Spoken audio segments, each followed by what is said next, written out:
আয়তনে বাংলাদেশের চেয়ে প্রায় 18 গুণ বড় ভারত, অথচ বাংলাদেশের প্রদর্শিত একটি মানচিত্রই নাড়িয়ে দিয়েছে ভারতের ভিত। বাংলাদেশের গ্রেটার বাংলাদেশ নামে প্রকাশিত নতুন মানচিত্র অস্থির করে তুলেছে পুরো উপমহাদেশ। অস্তিত্ব সংকটে পড়েছে ভারতের 7টি রাজ্য। ভূ রাজনীতির এই নতুন দাবার ছকে ঘুম হারাম নরেন্দ্র মোদীর। ভারতীয় গণমাধ্যম থেকে শুরু করে পার্লামেন্ট, সব জায়গায় চলছে বাংলাদেশের নতুন মানচিত্র নিয়ে আলোচনা। কারণ এবার বড় খেলায় নেমেছেন ডক্টর ইউনূস। আর মঞ্চে শুধু বাংলাদেশ একা নয়, পাশে দাঁড়িয়ে আছে তুরস্ক আর নেপথ্যে রয়েছে পাকিস্তান। আর তাই গ্রেটার বাংলাদেশের মানচিত্র দেখে ভয়ে কাঁপছে নয়াদিল্লি। কি এমন আছে এই নতুন মানচিত্রে? কেনই বা এত ভয় পাচ্ছে ভারত? সম্প্রতি ঢাকায় তুরস্ক সমর্থিত একটি এনজিও বৃহত্তর বাংলাদেশ এর মানচিত্র প্রকাশ করেছে। এই মানচিত্রে ভারতের পশ্চিমবঙ্গ, বিহার, ওড়িশা, ঝাড়খণ্ড, ত্রিপুরা, আসাম, মেঘালয়, সিক্কিম, মিজোরামের অংশ এবং মিয়ানমারের আরাকান রাজ্য অন্তর্ভুক্ত করা হয়েছে। রাজধানীর বিশ্ববিদ্যালয় হলগুলোতে, বিশেষ করে ছাত্র ও তরুণদের মধ্যে জনপ্রিয় এলাকাগুলোতে প্রকাশিত হয়েছে এই নতুন মানচিত্র। গ্রেটার বাংলাদেশ মানচিত্র প্রকাশ হওয়ার পর থেকেই তার সামাজিক যোগাযোগ মাধ্যমে সয়লাভ হয়েছে। সেই সাথে ঝড় তুলেছে ভারতের প্রথম সারির গণমাধ্যমগুলোতে। প্রায় 1.5 মাস আগে পহেলা বৈশাখ উপলক্ষে আয়োজিত একটি প্রদর্শনীতে ইসলামিস্ট কার্যক্রমে গ্রেটার বাংলাদেশের মানচিত্র প্রকাশ করা হয়। পহেলা বৈশাখে টিএসসিতে তোলা একটি ছবিতে দেখা গেছে একজন তরুণ গ্রেটার বাংলাদেশের মানচিত্রের পাশে দাঁড়িয়ে আছেন।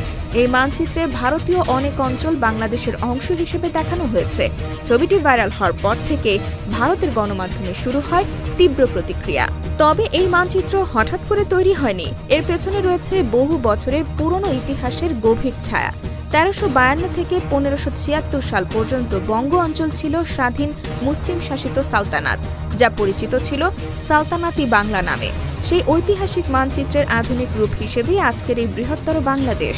তুরস্কের এই এনজিও শত শত বছরের পুরনো বৃহত্তর বাংলাদেশের মানচিত্র প্রদর্শন করেছে।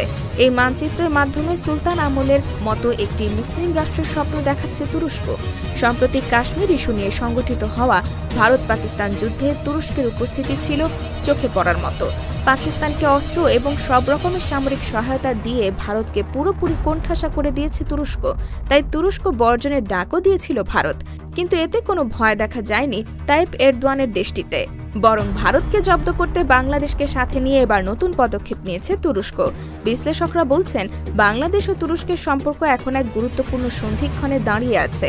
বাণিজ্য, বিনিয়োগ, প্রতিরক্ষা ও মানবিক সহায়তা, সব জায়গায় দুই দেশের ঘনিষ্ঠতা বাড়ছে।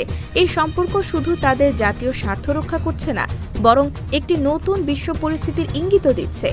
আর এই ইঙ্গিতই নয়াদিল্লির ঘুম কেড়ে নিচ্ছে। অন্যদিকে বিজেপি নেতারা স্বপ্ন দেখছে অখণ্ড ভারত তৈরির। ভারতের হিন্দুত্ববাদী নেতারা প্রতিবেশী দেশগুলোকে নিয়ে অখণ্ড ভারত তৈরির পরিকল্পনা করে আসছে অনেক আগে থেকেই। ভারতের নয়াদিল্লির সংসদ ভবনে অনেক আগে থেকেই রয়েছে অখণ্ড ভারতের মানচিত্র। বাংলাদেশ, পাকিস্তান, মিয়ানমার, ভুটান এবং শ্রীলঙ্কাকেও যুক্ত করা হয়েছে এই মানচিত্রে। এতদিন ভারতের এই কাল্পনিক স্বপ্নের জবাব দেওয়ার সাহস পায়নি কোনো দেশ। তবে এবার সময় বদলেছে। ডক্টর ইউনূসের কূটনৈতিক কৌশলের চাপে পড়েছে নরেন্দ্র মোদী। তুরস্ক এবং পাকিস্তানের সহায়তায় একটি ইসলামিক রাষ্ট্র তৈরির স্বপ্ন দেখছে বাংলাদেশ। বাংলাদেশ এখন সামরিক শক্তিতে স্বয়ংসম্পূর্ণ। চীন, পাকিস্তান এবং তুরস্ক থেকে বাংলাদেশে আমদানি করা হচ্ছে সামরিক সরঞ্জাম। এখন বাংলাদেশের উপর চোখ রাঙাতে ভয় পায় ভারত। ভারত বাংলাদেশকে নিয়ে যে অখণ্ড ভারত তৈরির স্বপ্ন দেখেছিল, সেই স্বপ্নই এখন ভারতের জন্য কাল হয়ে দাঁড়িয়েছে। সালতানাত ই বাংলা নামের বৃহত্তর বাংলাদেশের মানচিত্র একটি ইসলামতান্ত্রিক রাষ্ট্র প্রতিষ্ঠার ইঙ্গিত দিচ্ছে। ইসলামিক রাষ্ট্র প্রতিষ্ঠিত হলে গাজওয়াতুল হিন্দের পথেই হাঁটবে দুই দেশ। ভারতকে হারাতে হবে তাদের সার্বভৌমত্ব, তাদের অস্তিত্ব। আর এই ভয়ে কেঁপে উঠেছে নয়াদিল্লি।